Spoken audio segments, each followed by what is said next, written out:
يقول راجي عفو رب سامعي محمد بن الجزري الشافعي.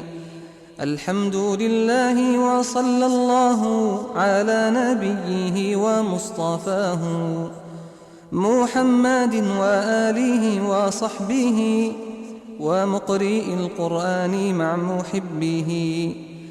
وبعد إن هذه مقدمة فيما على قارئه أن يعلمه، إذ واجب عليهم محتم قبل الشروع أولا أن يعلموا مخارج الحروف والصفات ليلفظوا بأفصاح اللغات، محرر التجويد والمواقف وما الذي رسم في المصاحف. Bismillahirrahmanirrahim. Assalamualaikum warahmatullahi wabarakatuh. Alhamdulillah hamdan katsiran thayyiban mubarakan fi kama yuhibbu rabbuna wa yarda.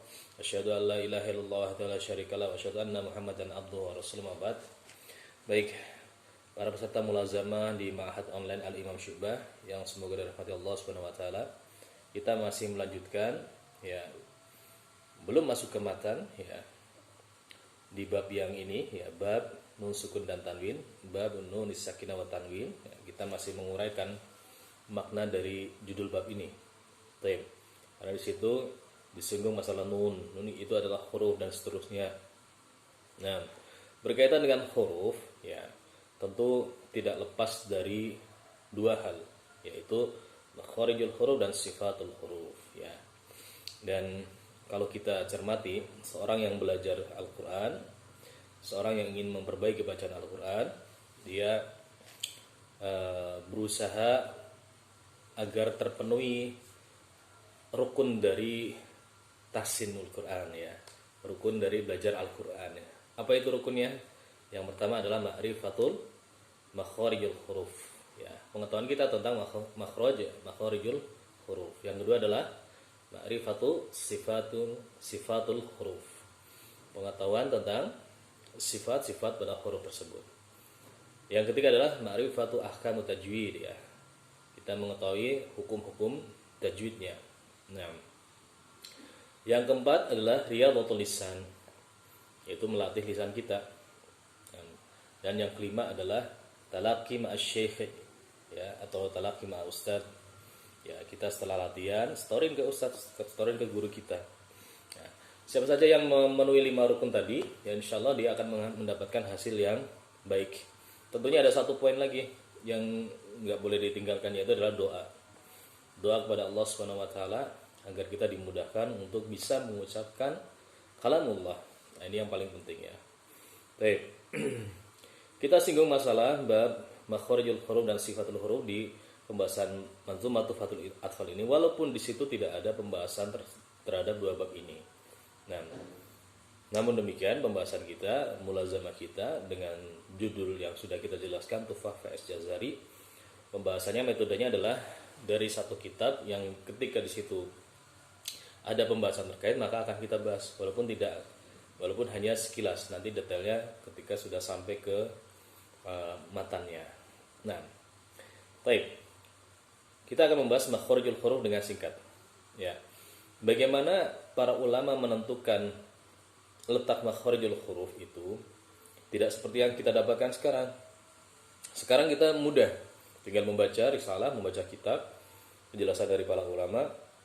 Oh, huruf ini bertemunya antara lisan dengan bagian mana dan seterusnya. Oh, huruf ini berada di tenggorokan di bagian mana dan seterusnya ya. Kalau sekarang sudah tekstual ya. Kalau dulu nggak ada istilah tekstual seperti itu. Jadi mereka para ulama zaman dahulu menentukan tempat keluarnya huruf itu berdasarkan talaki mereka. Mereka mengimajinasikan, mengira-ngira, oh kayaknya huruf ini keluarnya di sini deh. Ya, seperti itu. Dan ini metode kami ketika mengajarkan kepada pemula ya, kepada para pemula untuk mengira-ngira, sehingga tidak diajarkan secara letterlux ya, secara tekstual, tapi kita ajarkan secara kontekstual. Supaya apa? Supaya sudah terimajinasi dulu Nah, meletak-letak huruf tersebut. Karena fungsi dari makharijul huruf itu adalah sebenarnya hanya menunjukkan di sana loh tempat keluarnya huruf. Ya. tidak berkaitan secara langsung untuk hasil huruf yang keluar dari lisan tersebut. Nah, baik. Kita langsung saja. Yang pertama makharijul huruf yang pertama adalah rongga mulut atau yang dikenal dengan al-jauf. Ya. Kita bayangkan rongga mulut itu adalah saluran suara ya dari paru-paru keluar melewati tenggorokan atau kerongkongan sampai ke mulut. Nah, itu saluran seperti itu kayak pipa lah ya. Lepas ya, ada lubang yang di situ ada keluar huruf, keluar suara situ. Apa saja yang keluar dari situ? Yaitu adalah huruf-huruf mad ya. Huruf mad a i u ya, huruf mad. Nah, dan semua huruf yang berharokat sebenarnya lewat situ. Ba ya, ketika B-nya itu ada di makhraj yang lain, setelah berucap harokatnya ba itu dia masuk ke al-jauf. Jadi ini makhraj yang paling penting ketika seorang belajar Al-Quran, dimanapun dia baca pasti akan mendapati makhraj al-jauf. Jadi kalau mau latihan al-jauf dulu ya. Di sinilah yang menentukan bahwasanya suara kita lepas atau enggak. Di sini juga al-jauf ini menentukan bahwasanya suara kita mampir ke hidung atau terhalang di tenggorokan. Ya, ini akan berpengaruh pada bacaan Al-Quran kita, sangat berpengaruh. Dilatih. Nah, kemudian makhraj yang berikutnya adalah di tenggorokan. Tenggorokan ya, kita anggap ini adalah tenggorokan atau kerongkongan kita. Di paling pangkal ya, tunjuk saja di sini. Ya, tunjuk saja. Kalau misalkan anak kecil mau mengatakan di bagian tenggorokan paling bawah atau pangkal tenggorokan agak sulit. Di sini gitu aja. Di sini ada huruf hamzah, dan ha.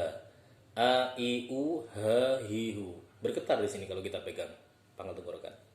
Kemudian naik dikit ya. Masih di tenggorokan.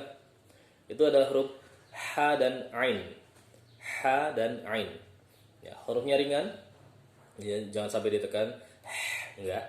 Ringan aja. Ha, hi, hu, ah.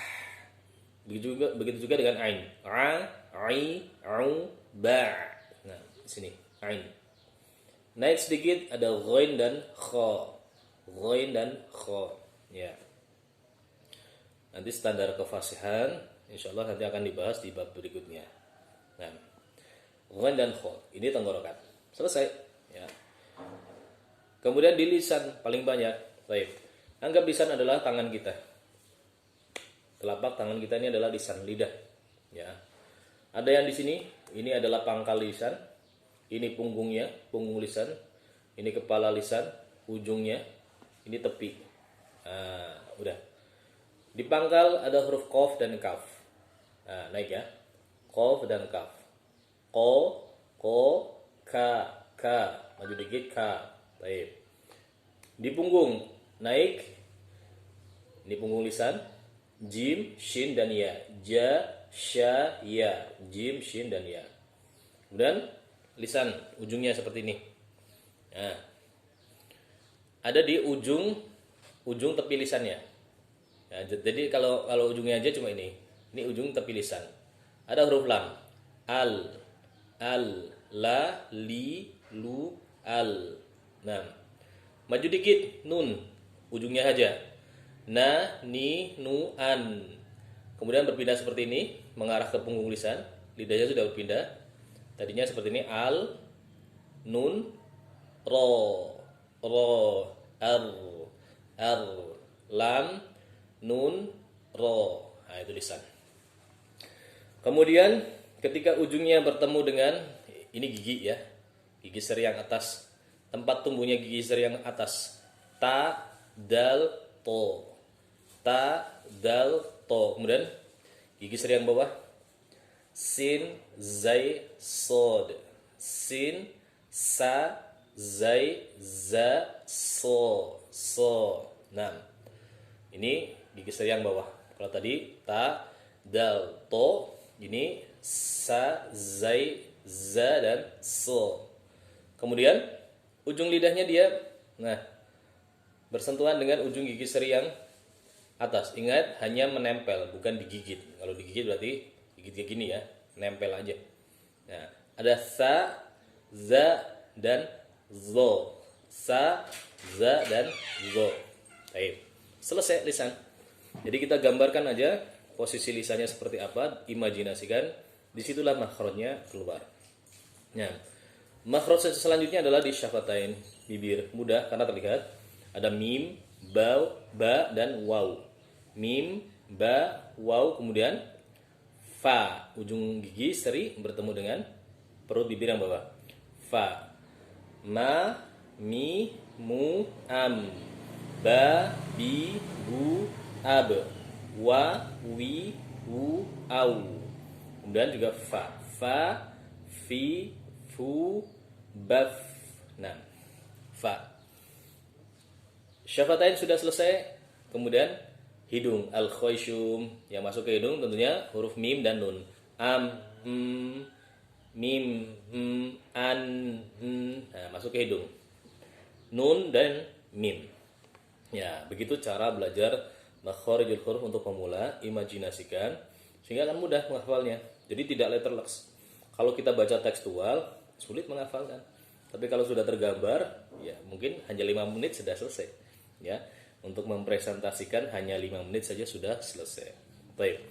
Tugas di kali ini silakan direspon seperti biasa dan coba mempresentasikan sendiri kepada keluarganya, ya. Mempresentasikan makharijul huruf kurang dari 5 menit. Nah, kurang dari 5 menit. Silakan dilatih. Lihat sendiri, nggak perlu dikirim ke grup ya, nggak perlu dikirim ke grup. Silakan dilatih sendiri. Tadi seperti yang kita sampaikan, kurang dari 5 menit sudah bisa mempresentasikan makharijul huruf. Nah, barakallahu fikum. Assalamualaikum warahmatullahi wabarakatuh.